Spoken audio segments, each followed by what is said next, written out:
Subcommittee will come to order. We want to welcome our guest and our panel today. Mr. Katz is on his way. We've been informed that he'll be here in just a few minutes. So we'll get started with opening statements and then get right to our testimony. Today's hearing continues the committee's oversight and examination of this administration's effort to use taxpayer dollars to fund a massive green energy experiment.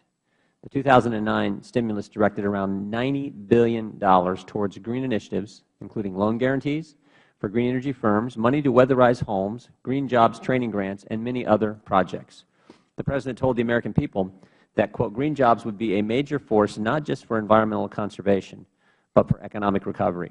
The President said that we will harness the sun and the winds and the soil to fuel our cars and to run our factories, and he promised that our country would create millions of green jobs which would help us compete in the global economy. However, over 2.5 years into this experiment, the available evidence demonstrates these efforts have wasted vast sums of taxpayer dollars and have possibly caused economic harm.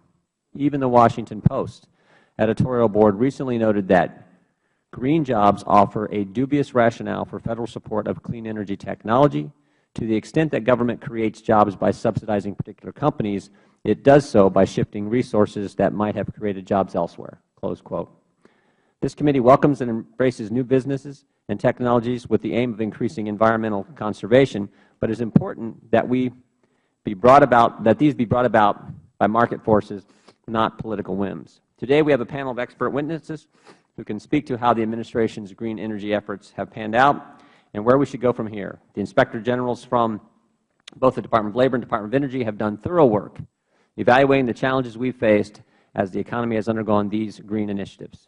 In an audit released in September, the Department of Labor's Inspector General found that a $500 million program for training people with so-called green skills has so far produced only 1,336 jobs that have lasted over 6 months, with $163 million already spent.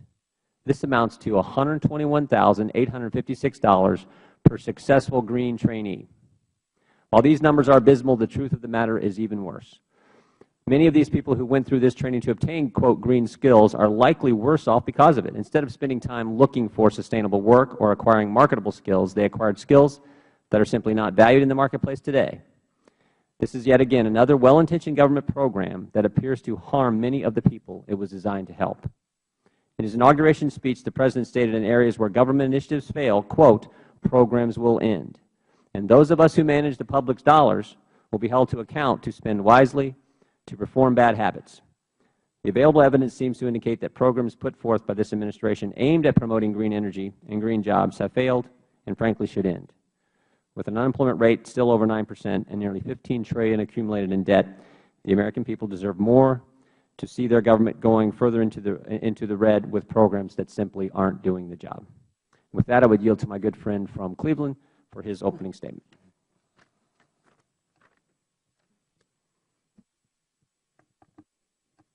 Thank you very much, Mr. Chairman. I think it's right to critically analyze the performance of specific programs, and that's the purpose of this committee, and I appreciate your role as chair in doing that. The attention that has been focused on the Solyndra matter is case in point. These are legitimate questions that have to be asked. But the concern that I have is that the run-up to this meeting and generally to the critical analysis of the administration's inability to be able to bring forward a massive Green Works program should not in any way deter us from moving forward with an effort on the part of the Federal Government to create a transition in our economy towards more sustainability in our energy and in our manufacturing. For example, I have long been an advocate of plussing up the NASA budget for the purposes of looking at areas of developing green microtechnologies where you could theoretically, now it's theoretical, create millions of new jobs involved in the design, in the concept, design, engineering, manufacturing, installation, and maintenance of millions of wind and solar microtechnologies that would lower our reduce our carbon footprint, lower our energy costs, and enable an overall economic stimulus through jobs and lower energy costs. America cannot rely on coal, which is a non-sustainable form of energy, one that is damaging to our environment, for our long-term energy needs. We cannot rely on oil for our long-term energy needs. If we really had an accurate cost of a gallon of oil, we'd have to factor in the use of our military, which has been increasingly used to be able to secure access to oil around the world. And we can't rely on nuclear, which is a very shaky form of energy with respect to its security and the disposition of nuclear, the securing of nuclear waste. So we have to challenge the administration to come forward with new possibilities. And today, hopefully, we'll hear from the Department of Defense about some of the directions that they're going in that might lead to some possibilities for the larger economy.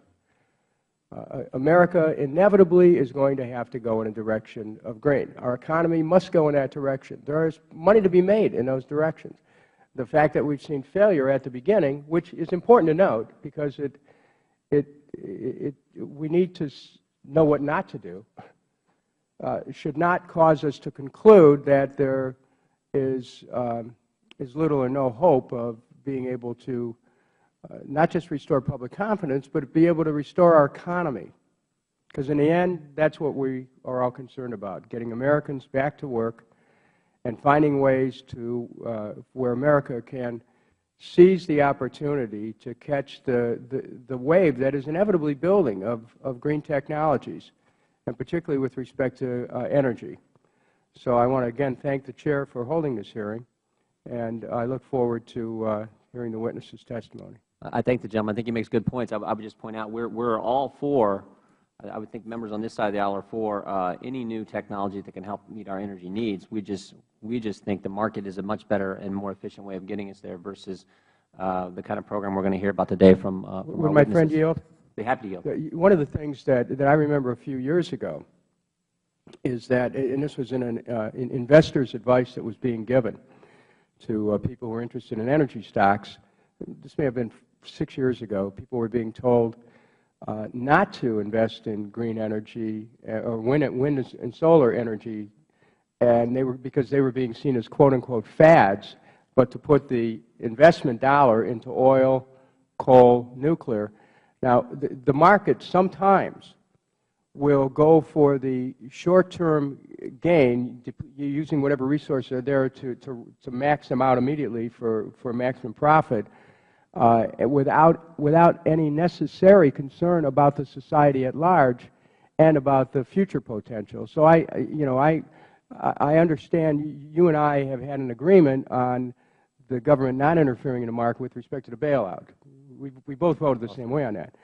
But I'm also saying that that market forces are not always, according to Adam Smith's invisible hand here. Does the gentleman from Tennessee, or excuse me, we now have our Vice Chairman walking. Does the gentlelady from New York wish to make an opening statement? Thank you. Gentlelady, recognized for 5 minutes. Thank you, Mr. Chairman. At a time when people across the United States are struggling to rebuild our economy and create jobs, I would like to thank our Chairman for calling this hearing to evaluate the process and the substance of the MAC regulations. Okay.